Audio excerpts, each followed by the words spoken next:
ಇವತ್ತು ಹೆಗ್ಗಡದೇವನಕೋಟೆಗೆ ಸಂಬಂಧಪಟ್ಟಾಗೆ ಪ್ರಮುಖರ ಸಭೆ ಕರೆದಂಥದ್ದು ಮತ್ತು ಕಳೆದ ಬಾರಿ ಟಿಕೆಟ್ ಹಂಚಿಕೆ ಸಂದರ್ಭದಲ್ಲಿ ಸ್ವಲ್ಪ ಗೊಂದಲಗಳಾಗಿ ಕೃಷ್ಣನಾಯಕ್ ಅವರು ನಮ್ಮ ಜೊತೆಯಲ್ಲೇ 2-3 ವರ್ಷ ಏನು ಕೆಲಸ ಮಾಡಿದರು. ಕೊನೆ ಹಂತದಲ್ಲಿ BJP ಅಭ್ಯರ್ಥಿಯಾಗಿದ್ದರು.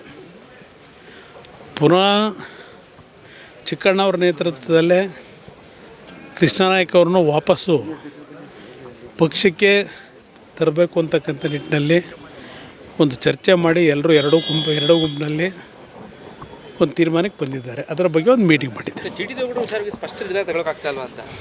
ಏನಿಲ್ಲ, ಯಾವುದೂ ಇಲ್ಲ, ಸಮಸ್ಯೆ ಇಲ್ಲ. ಯಾವಾಗ ಬಗೆಹರಿಬೇಕೋ ಬಗೆಹರಿದು 15 ವರ್ಷದಿಂದಲೂ ನೋಡ್ತಾ ಇದ್ದೀರಿ. ಪ್ರತಿ 5 ವರ್ಷ ಏನೇ ನಡೆಯುತ್ತೆ ಅಂತ ಅದೇ ಥರ ನಡೀತಿದೆ ಅಷ್ಟೆ.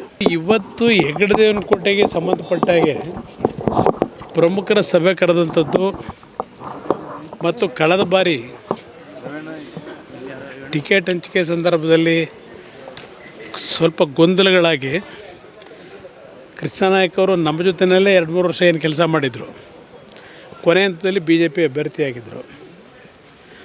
ಪುನಃ ಚಿಕ್ಕಣ್ಣವ್ರ ನೇತೃತ್ವದಲ್ಲೇ ಕೃಷ್ಣನಾಯಕ್ ಅವ್ರನ್ನ ವಾಪಸ್ಸು ಪಕ್ಷಕ್ಕೆ ತರಬೇಕು ಅಂತಕ್ಕಂಥ ನಿಟ್ಟಿನಲ್ಲಿ ಒಂದು ಚರ್ಚೆ ಮಾಡಿ ಎಲ್ಲರೂ ಎರಡೂ ಗುಂಪಿನಲ್ಲಿ ಒಂದು ತೀರ್ಮಾನಕ್ಕೆ ಬಂದಿದ್ದಾರೆ. ಅದರ ಬಗ್ಗೆ ಒಂದು ಮೀಟಿಂಗ್ ಮಾಡಿದ್ದೆ. ಏನಿಲ್ಲ, ಯಾವುದೂ ಇಲ್ಲ, ಸಮಸ್ಯೆ ಇಲ್ಲ.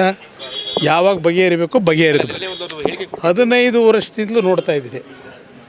ಪ್ರತಿ 5 ವರ್ಷ ಏನೇ ನಡೆಯುತ್ತೆ ಅಂತ ಅದೇ ಥರ ನಡೀತಿದೆ ಅಷ್ಟೆ.